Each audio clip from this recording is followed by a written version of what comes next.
Regarde la télévision, Pépito.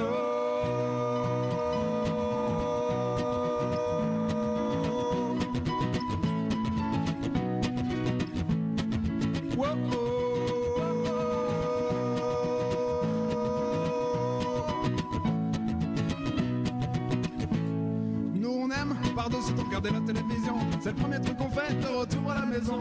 Un collab sur tous les programmes qui passent au cartable. Nous on ne l'ouvre que en classe. La télévision, c'est notre meilleur ami. On la regarde tout le temps même comme un manque ou interdit. On se colle sur le canapé avec la bouche ouverte et quand l'école est terminée, bah là c'est la grosse fête. Regarde la télévision, ouais pito. Regarde la télévision, ouais pito. Regarde la télévision, ouais pito. Regarde la télévision, ouais pito.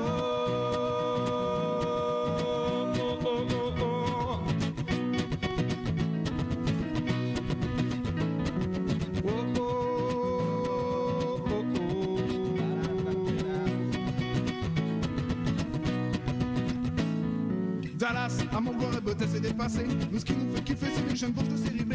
Brian et Steven, c'est trop beau de torser. Mais c'est dommage pour eux, car Kimberley les fait cocu. La 1, la 2, la 3, la 4 et puis la 6.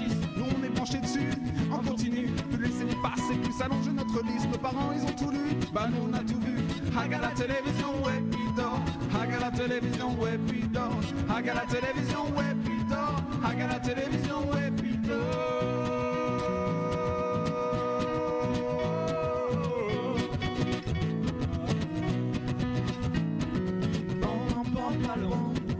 Et décousu, si ça continue, on verra le trou de monde.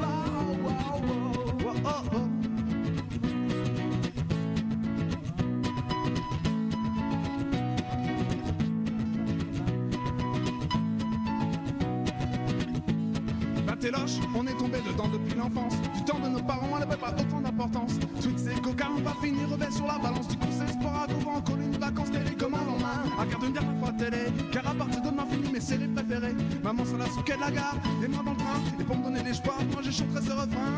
Regarde la télévision, ouais, pito. Regarde la télévision, ouais, pito. Regarde la télévision, ouais, pito. Regarde la télévision, ouais, pito.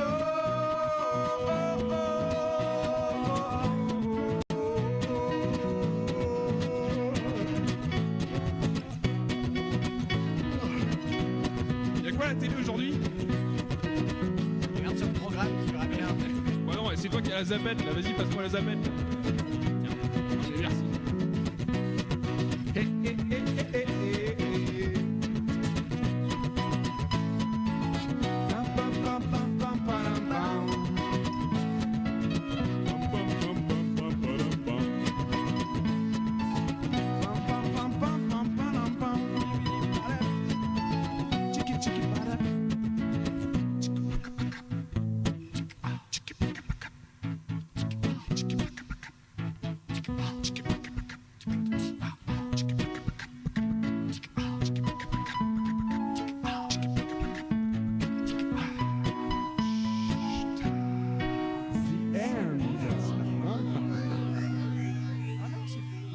Déjà, bah c'est comme ça, c'est la vie, hein, tu sais. Dans la vie, il y a des déceptions, il y a des satisfactions. Bah t'as qu'à zapper, tu verras bien ce qu'il y a d'autre.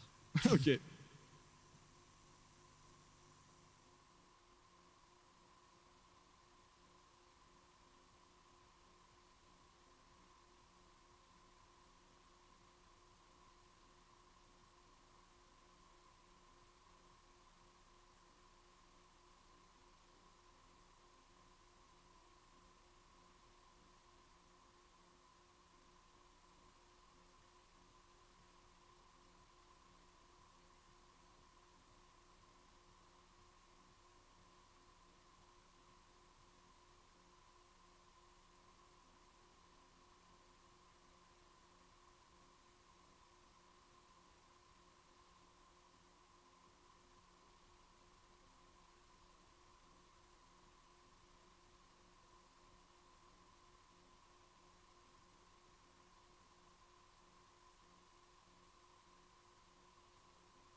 Test 1, 2, 3. Test 1, 2, 3.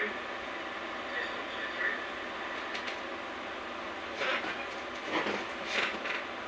2, 3. Good evening, everyone. It's John, VK3 ATV in Williamstown. I'll be the net controller for the Melbourne Amateur Television Group this evening. Thanks everyone for coming up and watching. We've got a few people on this evening. We've got VK3 VRS Richard, VK3 CSJ Clint, VK3 QL Ian, VK3 CH Mick, and VK3 TET Joe. So, if we get some time, Joe's got a fairly lengthy video right at the end, but there's only a few of us, so we should hopefully finish at a reasonable time. So, for those of you who are unaware, there were 3 amateurs went down to Tassie to the Riast Ham Expo. Peter Cossins was one of them, and he flew down in his private plane, and I went down with another amateur on commercial, and we spent 5 days down there, which was great. So the first 2 days the conference, and then 3 days having a look around Hobart. Unfortunately, the day that Peter got back, he wasn't feeling all that well, and ended up in an isolation ward in hospital with COVID. So unfortunately, he's been there since, still in hospital, but feeling a lot better. Hopefully we'll be coming out of isolation tomorrow, and maybe go home the following day. So I've been in regular contact with Peter, and he's certainly feeling better than he was. So that's good. Fortunately, his 2 travelling companions ended up with a cold, but tested negative for COVID. So that was fortunate. Unfortunate for Peter though. So I've got a short video of the conference and a few of the sites that we saw over the weekend. So I'll play that a little bit later. And unfortunately, I've been playing with DaVinci Resolve for the first time. My first attempt at making a video with that, and I couldn't work how to export to an MPEG format. So I'll have to do a little bit of trickery to get the video to run a little bit later. I've got VK3 PI Mark and VK3 BVR Bob watching. I might get others to talk about who is watching on YouTube and Discord, because I don't have them up at the moment. And by the way, the VK3QL YouTube stream is live, and Richard VK3 VRS's Discord and YouTube streams are both live at the moment. All right, so now I'll hand over, if you can switch to VK3 RTV1 now. We'll get started with Richard, and then Clint to follow on RTV1. So if you want to come up now, Richard, I'll just check that you can get up on air okay, and we'll hand over. So over to Richard.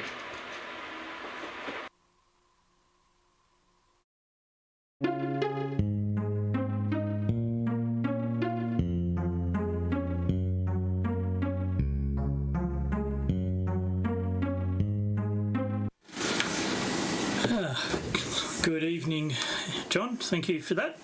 Hopefully that was a nice smooth transition for everyone.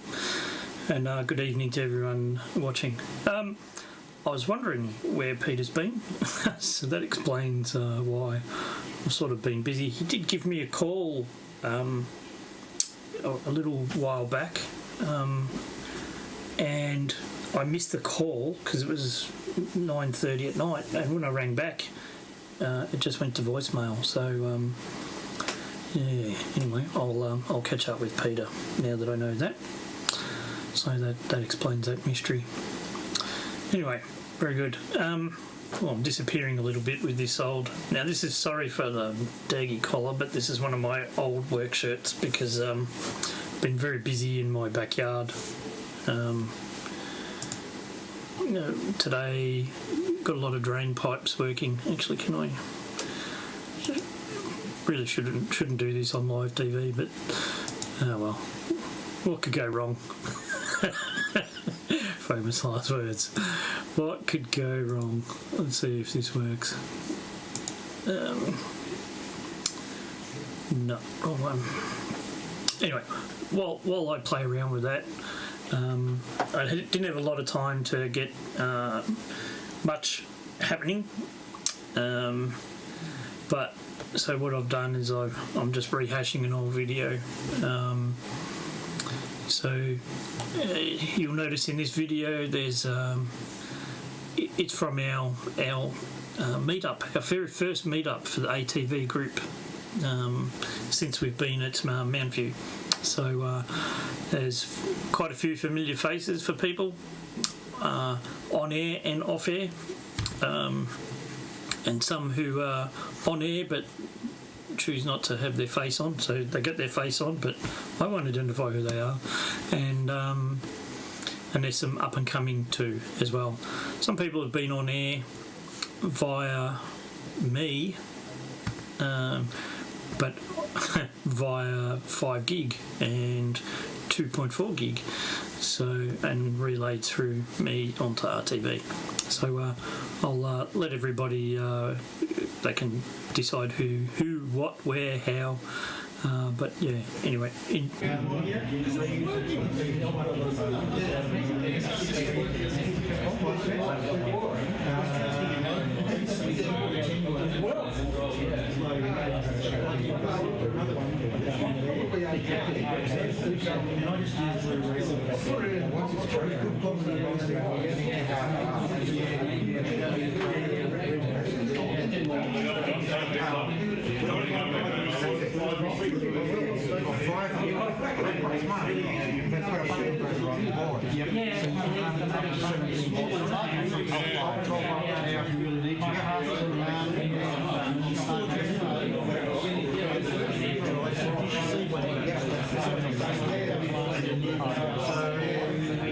So I've got another one which I want to write, which is the next version is generated dead butter on there. It was a gold pipe cut instead of what they did, Gully 39. And I use this input now, it's just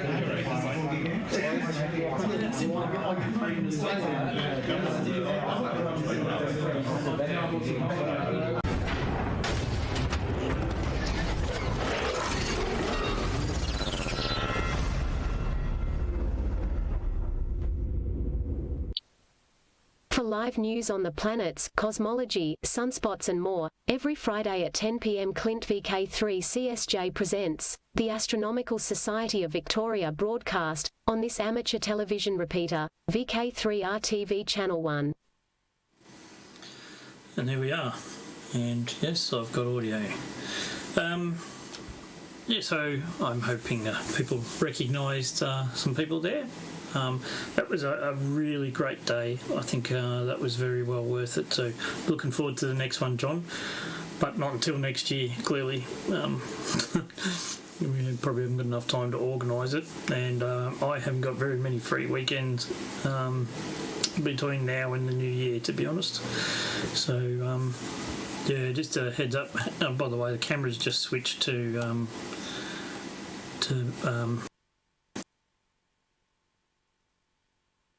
I got audio. That's my current backyard. You can see an excavator here.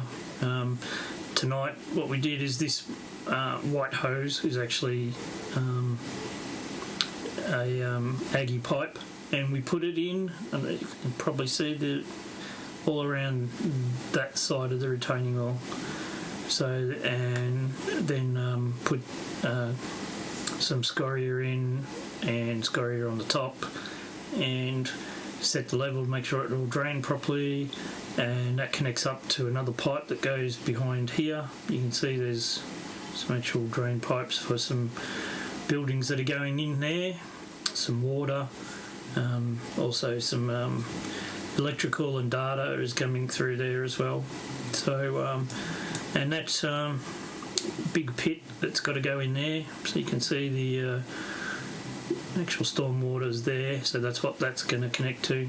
And there's another pit that's got to go in on that peg there, so it's pegged at the moment with quite a few different pegs, and you probably won't be able to see in that light, but there's marks also for the level of the concrete. So that's an old Aggie pipe which has been cut out. So, but that's all backfilled, so that's taking up pretty much all my weekends and weeknights at the moment. So yeah, got home and did all that Aggie. The scoria was delivered in the driveway. Poor driveway's a mess. Can only park in the end of it at the moment. So yeah, very, very, very, very, very busy time at the moment. So yeah, so tonight we have just currently 13 watching on YouTube, Ian's YouTube, and 6 watching on my YouTube, and we've also got 2 on Discord. I haven't logged into Rob's stream, though I'm not sure if he's running it tonight. But yeah, thank you for watching, and hope you enjoy the rest of the net. Don't forget, this weekend we've got the Rosebud Hamfest, which I will be there. I've just got word that unfortunately Mark won't be coming, so hopefully I can convince Tony VAT to come along with me, and I know there's going to be plenty of familiar faces there, so hopefully it should be a good weekend. But I'm sure Ian will have many more details than what I've got, so yeah, looking forward to that. That's all I've got for tonight. So drum roll, and I can hand it over to Clint. I'll go to my beautiful test pattern and horribly loud audio, and then Clint can take over. So thanks for watching, and I hope you enjoyed that little video, and we'll see what everyone else has got. Cheers for now.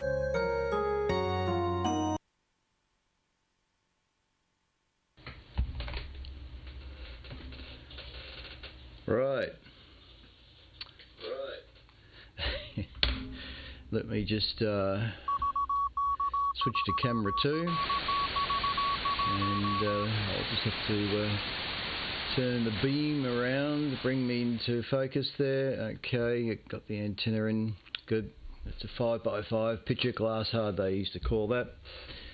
Good evening, everybody. Welcome to TV. Oh, that's Ian's thing, isn't it? G'day, chaps, and good on you, John, for doing it tonight. Excellent job, excellent picture, and I know what it's like trying to get used to a new editing program. It ain't easy. In fact, I've always found that Windows Movie Maker to be the simplest editing program, and it gets results that's just good enough. So all these other blasted editing programs are so complex, and all the finer details, the little icons and buttons to click on. You need a big screen, a really big computer screen for all that. So anyway, yeah, Windows Movie Maker I've always had great success with. Recognised one of those guys in the video there, well actually maybe one or two, but one of the chaps that doesn't show themselves on TV. Don't know why, but I recognised him.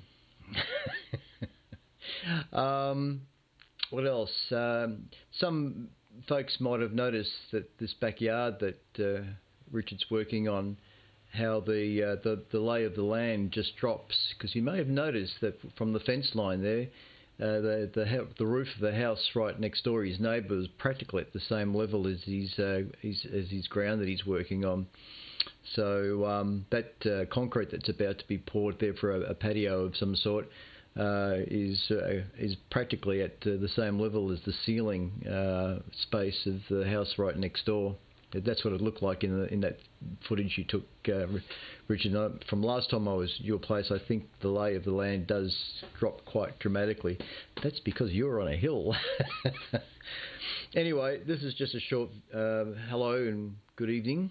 And I wonder if anybody watched the ASV live stream that I done last night, transmitted.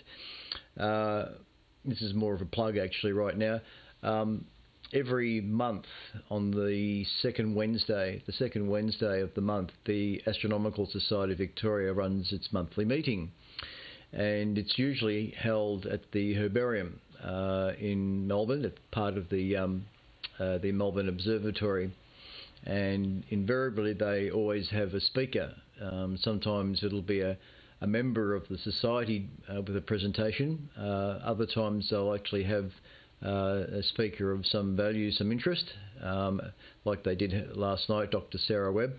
And in fact I've got a little bit of video that I can run there. I'll just make sure the audio is muted. Oops, that wasn't professional. So hang on, let me see if I can just go forward a little bit.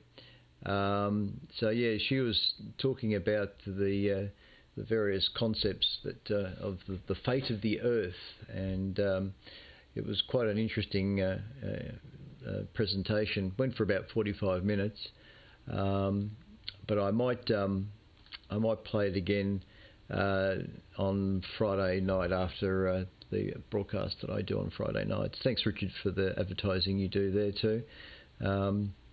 That's her book actually, a little book of cosmic catastrophes. So Dr. Sarah Webb.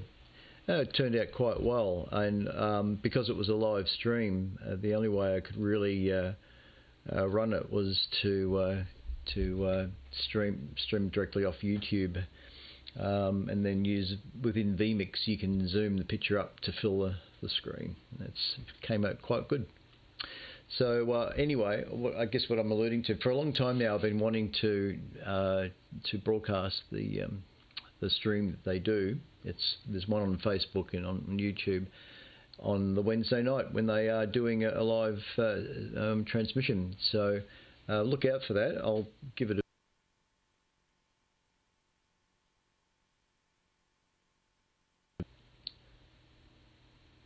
just waiting for the repeater to come back on again, and yeah. So I'll if the presentations and talks are look like they'll be of some value, in that I'll run a live missions on Wednesday night, and should be good. Or if that doesn't work out, at least what I can do is download the stream and play it later. But there's always something of value, and yeah, so look out for that. Won't be going down to Rosebud because of WIA commitments with the 160 metre transmission at 9 o'clock on AM, and then the 10:30 session. So we'll stick to our little indulgence there for the Sunday morning. I'm not. There's nothing. If I go to a hamfest, I buy things, so I would rather avoid it. Anyway, on that note, I'm not sure who to put it back to there, John, but I'll throw it across to you if it's where you are on RTV. Who is it? Oh, Ian. That was Ian. So, right. Okay. All right. We'll throw it across to John. So everybody, QSY back to RTV2. Thanks for doing it again, John. You excellent job too. So VK3 ATV to take it on RTV2. This is VK3 CSJ, and I shall.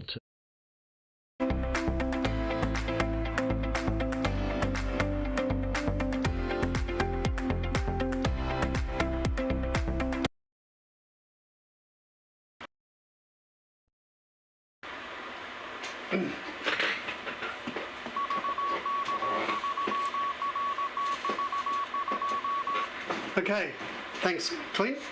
Love the special effects on the analog signal and rotating the beam. Like I'm sure in the good old days, a lot of the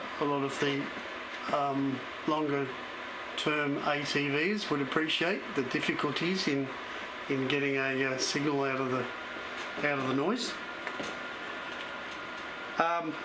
Your comment about Movie Maker, yeah, look, I used it for years. I've tried a couple of others. Movie Maker is no longer supported, and you can't actually get that software anymore. So I thought I would try something, and the DaVinci Resolve comes with the A10 Mini Pro, so I thought I'd give that a go. Look, it's okay, but it's not as simple as Movie Maker, that's for sure. Richard, looks like your backyard's progressing. I hope you've left space for a mast somewhere. Okay. I'll run a short video now on. It only goes for about 3 minutes on briefly what we saw at the conference down in Hobart. It was well worth the trip. I'd recommend to anybody to go. They're planning on holding it every 2 years, and there was actually an announcement that Brisbane are going to hold one in the in-between years. So there'll be one in Queensland and one in Tassie each year. So that's good. All right, I'll get underway. Just a comment about the Melbourne ATV face-to-face get-together. Richard, don't panic. It won't be until February, March, I would say, would be the next one. So I'm fairly busy myself and leading up to Christmas. So let me see if I can get this get the video rolling, and see what I can do here. I'm gonna have to play a bit of screen magic.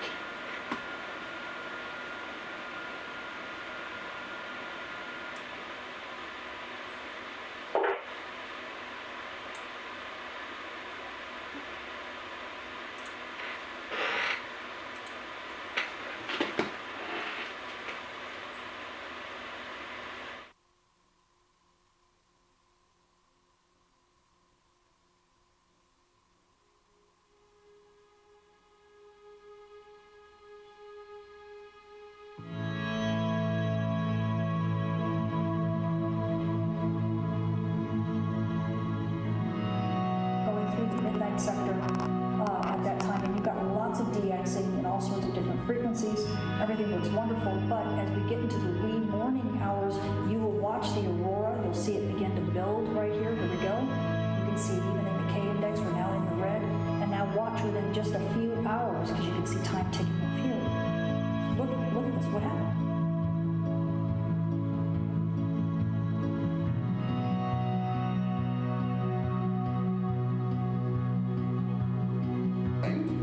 But it works, so it's not stupid, in my humble opinion.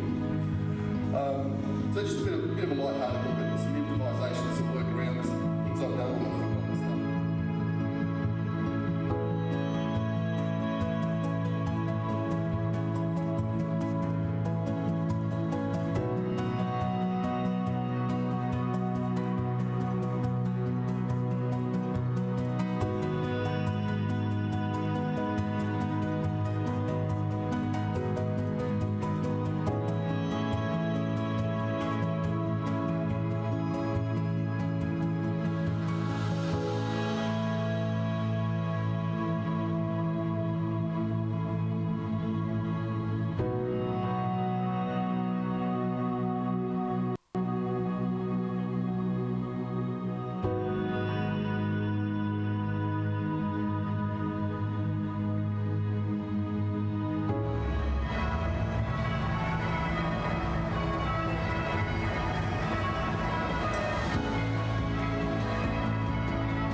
Okay.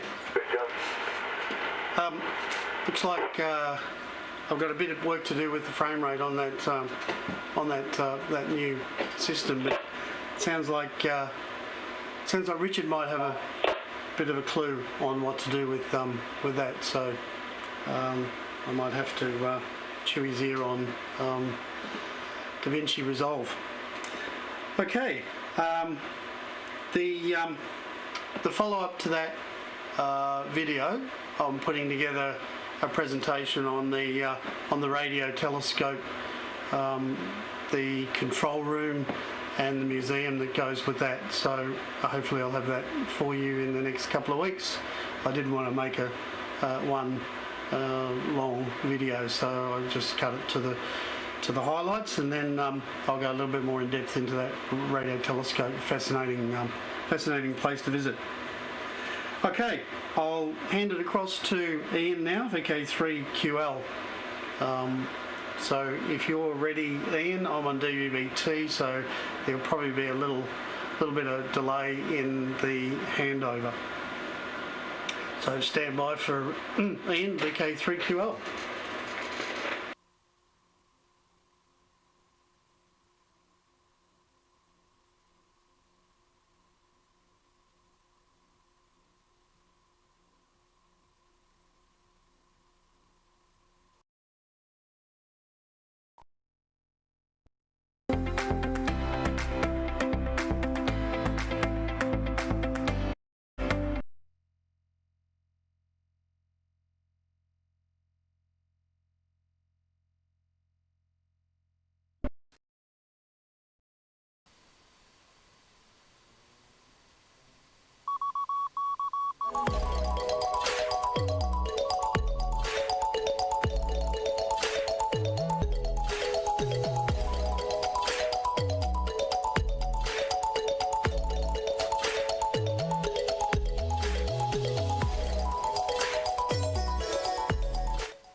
Good evening all. Thanks John, and thanks Clint and Richard, and I think that's all we've had so far, so that's good. No, great footage there, John, and did a good job. I was able to get there for a few hours on the Saturday, but other commitments precluded spending a lot of time, but it was good. It was great. I thought it was good expo from what I saw, and everyone was enjoying themselves. Very well organised. All right, I might give there's a bit of news come up on the YouTube channel. Stephen, I believe his call sign, I understand, I could be, quite happy to be corrected. I think it's VK3TTF has, if that is your call sign. If it's not, Stephen, my apologies. He's indicated that. Yeah, that's correct. I've got an acknowledgement on that, so that's good. And I think everyone else did too, so that's good. Thanks, Stephen. He's just received his transmit antenna yesterday, and hopefully will be tested and up in the next few weeks. So I'll pencil you in for the week after next net. No pressure. No, great, Stephen. Take your time and get it right. So good. So that's good news. And we also have Neil online there watching, and David, VK2DJV. Also Claudio from Italy, I2NDT. He's a great supporter and often pops in and has actually appeared on this net. So that's a great. Anytime you want to pop up again, Claudio, just give us a ahoy and we'll organise that. You've got to stay up a bit late, I think. Anyway, VK3QQQ is Ian. That's right, Ian, and he's also said hello and said good luck to us. Well, I think I need help. I certainly need lots of luck. All right, first cab off the rank is as the cue says, it's a voiceover segment, and I've got to work hard on this one. So we've got the Rosebud Radio Fest next weekend on Sunday. So great door prizes, ham radio vehicles will be on show, demonstrations of various technologies, historic radios display, emergency services display, fully catered for and undercover. With our changing... Is it? So I'm told that the doors open at 10 o'clock, not 9:30. Well, the website said 9:30, so anyway, I'll stand to corrected there. Might check the website to get a confirmation on that. Entry is very reasonable, and under 12's free. So yeah, that's the story there. Back to me on my spaceship. Perhaps I've kept my spaceship. I lost it last week because a rabbit came along. And actually, the lighting's a bit better in the cockpit with that on, I think. I need a lot of makeup and lighting techniques. All right, the next cab off the rank is the Spring and VHF Microwave Field Day. Starts Melbourne time on Saturday the 25th of November at 12 noon. The chance to test your skills on and how far you can work on VHF and UHF and the microwave bands. Plenty of sections for single and multiple operator stations and a separate home station section. So do participate. There's always a high level of SSB activity, so you've got plenty of opportunities to test out your skills on the bands that are not used as frequently as some others.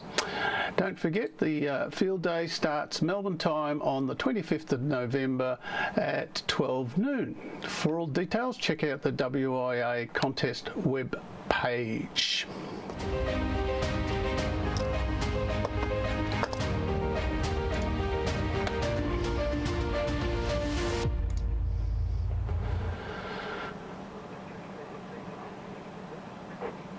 Right.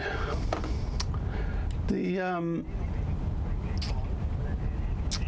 I'll just disconnect from some chat there.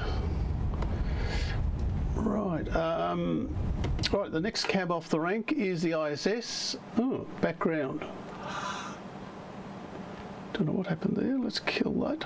That's background. Oh. I've lost my spaceship again. That's not going well, is it, that spaceship? Anyway, we won't worry about that. That's where I sit normally. It's actually not a spaceship. That's a private plane. In the cabin of the private plane. But anyway. I'm not going well. I certainly need lots of luck. Whoever wished us luck, Ian, he did. So yeah. All right, the ISS passes for the next week. Have you tried the repeater in the sky recently? Let's have a look at the International Space Station passes for Melbourne over the next week.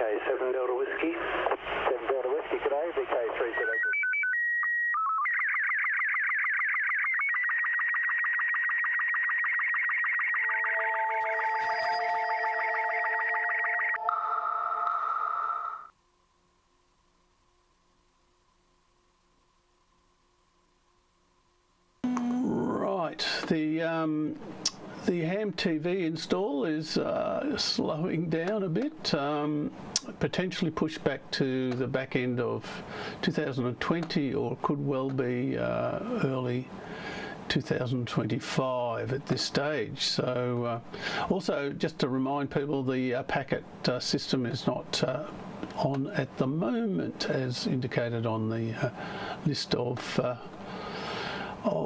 passes segment of this video.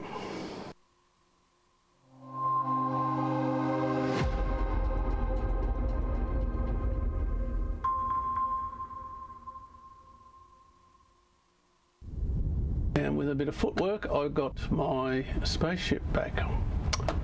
Not mystified about what's happening there, but anyway, joys of automation. Right, what are we up to?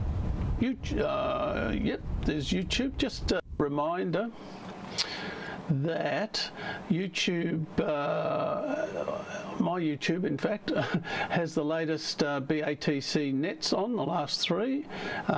They're usually run for an hour and 15, hour 30, but you can move through it and pick out what you're interested in. So they're available on my YouTube channel, as is the last few nets for people to check their transmissions, for those who transmit as part of, or participate in the nets themselves, or if you want to follow up on any links or bits of information, gems of information that frequently pass over the airwaves during the net, you can follow that up by checking the recordings of the net for the last few weeks. Alright, where am I? What day is it? We are up to a quiz question. So the quiz questions, there's a section on this week. There's a section on capacitor values, a bit of theory on HF scatter signals, and a bit on 20 metre, a trick question on 20 metres propagation. So let's roll with the quiz.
Yeah, so I'll do an end of transmission slide and sign off and pass it on to Mick. Mick, if you could pass it back to me, and I'll bring in Joe for the close of my segment. All right, so here we go with end of transmission.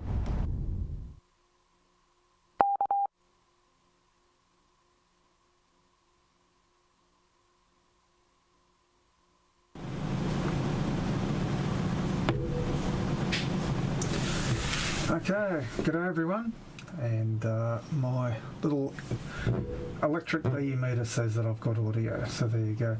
Alright, what have we been doing this week? We've been over and visited Rob, IE, and he's provided me a new cage for this radio, so we've installed that, and the thing underneath to clip onto the tripod, a new one of them, because if you remember, one of the part of that broke off. So I'm still not sure whether I'll put it back onto a camera tripod or whether we'll think up some other way of maybe having it where you sit down on a chair and just have a thing that attaches to the chair. But the idea's in here, but whether it will eventuate into something practical and all the rest of it, we don't want to throw too much money on it, but we'll work out something. And ideally, if that could be ready by November the 24th, I see that there's a VHF UHF field day. So if the weather is good, so we'll see what happens with that. All-Star Node 3, another idea from Rob VK3IE.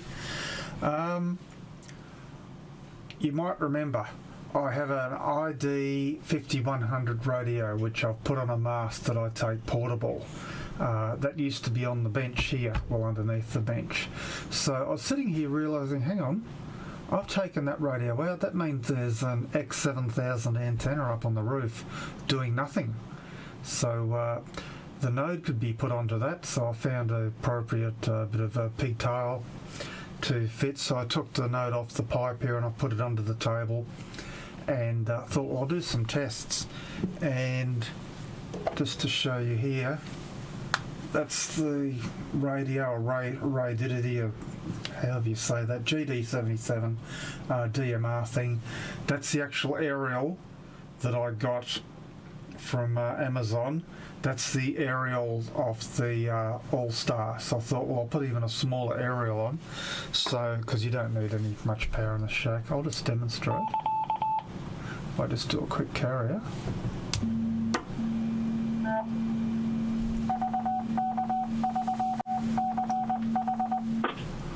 So that's the node identifying itself. That's what I was going to say. So we took this in the car, and we've also got the radio that's in the car itself, and we put it on the same frequency, same CTCSS tone. We went for a drive, now that the roof's up. Now, last week when we just had this little aerial in the shack, we got about 100 metres reliably, and by about 200 metres it was pretty scratchy. This time, with the aerial on the roof, we get up to 1 kilometre pretty reliably.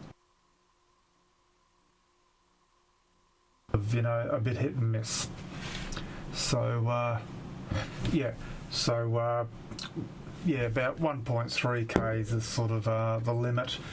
It's a case of you could be walking along and you get a sweet spot. So I suppose if you're going to stay reasonably still, but certainly under 1k it doesn't matter. So yeah, just that little aerial like that.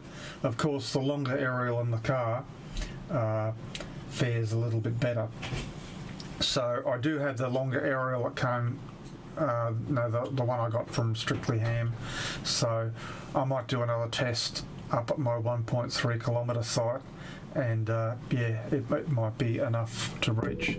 So there you go. I forget I think it's 400 milliwatts, I think, that the All-Star puts out. I don't know, I'd have to look. It's for something, either 40 milliwatts or 400 milliwatts. I'll be in the literature somewhere. Okay, what else was I got? Trying to think. No, that's about it. I think all we've been up to. So Rosebud. No, we probably won't be going to that. No more socks to sell, and no more stuff that people would probably want. We're down to sort of junk now that people wouldn't want. There are a couple of high value items I might be selling, but we'll decide about that later. I think that's all I've got, so I'll put it back to Ian, VK3QL, and I want to visit Peter Cousins to fix up the actual transmitter, those little capacitors that turned up, but after hearing what's happened to him, I think I'll leave him be for a couple of weeks to fully recover and get some rest, and he's probably got a whole heap of jobs that have been backing up on him, so when he gets back to the shack, no doubt he's always busy. Alright then, Catch us till next week.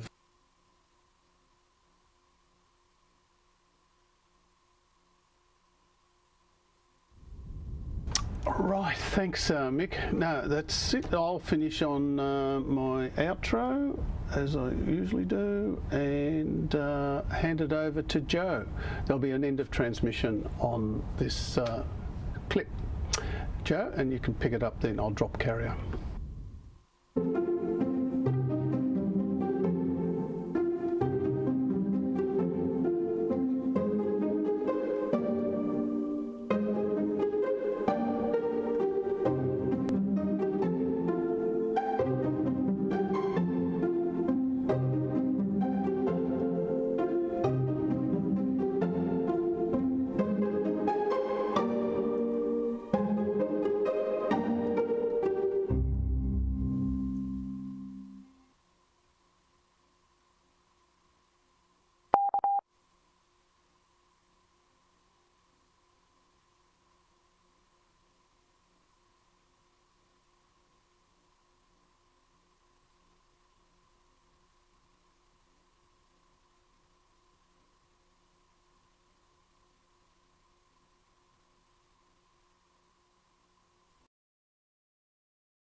Welcome to today's exploration of the USRP software-defined radio, Emma. I'm excited to dive into the world of SDRs with you. Likewise, Patrick. Our listeners are in for a treat. Let's get started. Emma, let's start with the basics. What is a software-defined radio, and how do USRP SDRs fit into this landscape? Excellent question, Patrick. A software-defined radio is essentially a radio communication system where components are implemented in software. USRP SDRs, developed by Edis Research, are a popular choice among researchers and developers due to their flexibility and customizability. One area where USRP SDRs shine is in spectrum monitoring and surveillance. Can you elaborate on this application, Emma? Certainly, Patrick. Spectrum monitoring is crucial for ensuring compliance with regulatory standards. USRP SDRs can be used to detect and analyze signals across a wide frequency range, helping identify potential issues before they become major problems. I've heard rumors about USRP SDRs being used in more unconventional applications, Emma. Care to comment on the possibility of using these devices for, say, signals intelligence? Well, Patrick, while I won't delve into classified territory, it's indeed possible to utilize USRP SDRs for signals intelligence and even amateur radio astronomy. The key is understanding how to leverage their capabilities. Now, let's talk about the integration of USRP SDRs with open source software platforms like Open5GS. How do these two technologies complement each other? An excellent topic, Patrick. Open5GS is a great example of how USRP SDRs can be utilized to create scalable and flexible 5G networks. The project's focus on interoperability and community-driven development is truly innovative. For instance, the combination of Open 5GS with USRP SDRs enables researchers to test and validate 5G new radio protocols in a highly customizable environment. That's right. And this highlights the importance of having versatile tools like USRP SDRs in the development cycle. By providing a comprehensive platform for testing and validation, developers can ensure their products meet the stringent requirements of modern wireless systems. A great point, Patrick.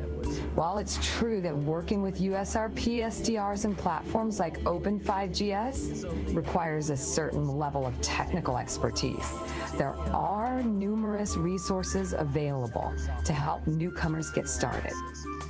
For instance, the GNU radio community offers extensive documentation, tutorials, and forums for support. Now, I know some of our listeners might be wondering about the learning curve associated with using USRP SDRs in conjunction with these software platforms. Speaking of community-driven projects, Emma, what about the role of USRP SDRs in academic research? How are they being utilized in universities? An excellent question, Patrick. USRP SDRs are indeed widely used in academic research, particularly in fields like wireless communications, signal processing, and embedded systems. Many universities incorporate USRP SDRs into their curricula, providing students with hands-on experience in designing and implementing wireless systems. Let's also touch upon the USRP SDR's impressive frequency range, Patrick. With some models supporting frequencies from DC to 6 gigahertz, these devices offer unparalleled versatility. Indeed. This wide frequency range enables developers to work on a broad spectrum of applications, from traditional wireless communication systems to more exotic uses like RFID or even radio astronomy. Furthermore, the USRP SDR's open architecture allows for seamless integration with various development tools and frameworks. This has led to a thriving ecosystem of third-party solutions and plugins. A great point, Emma. This openness has fostered a community-driven approach to SDR development, making it easier for newcomers to join in and contribute to the ever-growing landscape of SDR applications. Let's conclude our brief look at USRP SDRs in spectrum monitoring and surveillance. To summarize, we explored the key features of USRP SDRs and their applications in spectrum monitoring and surveillance. Discussed the role of USRP SDRs in conjunction with open source software platforms like Open 5GS, highlighting their potential in 5G development. Touched upon the use of USRP SDRs in academic research, particularly in fields related to wireless communications. Highlighted the versatility of USRP SDRs, including their wide frequency range and open architecture. Take-home message, Patrick. The versatility of USRP SDRs makes them an invaluable tool for both industry professionals and researchers, offering a wide range of applications and opportunities for innovation. One couldn't agree more, Emma. And who knows, perhaps our listeners will be inspired to explore the possibilities of USRP SDRs in their own projects. Thank you for tuning in. Until next time, stay curious, keep exploring, and remember, the airwaves are full of secrets waiting to be uncovered. As always, thank you, Patrick. Join us again soon as we delve into more fascinating topics at the intersection of technology and innovation. Stay tuned, stay curious.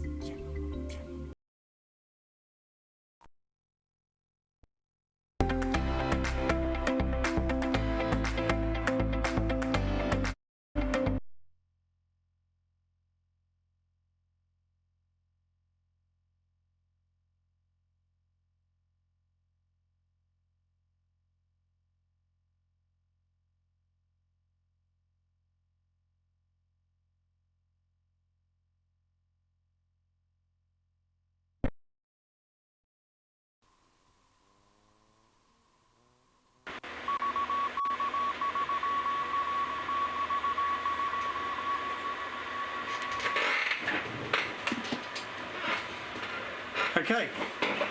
Sorry about that. Not one of the best transitions we've had tonight, but thanks for that, Joe. The world of SDRs is fascinating, and there's a lot more to come with that. Well, I did find your AIs a little creepy. Anyway, just before we finish tonight, best wishes go out to Peter, VK3BFG, who is watching tonight. So from all of us in the Melbourne ATV group, Peter, we hope you're feeling better soon, get out of isolation and get to go home. It's been a while since you've been home, if you include the trip to Hobart and the time you've spent in the isolation ward. I'm sure you're looking forward to it. I would like to see if anybody knows anything about talking about SDRs and software packages.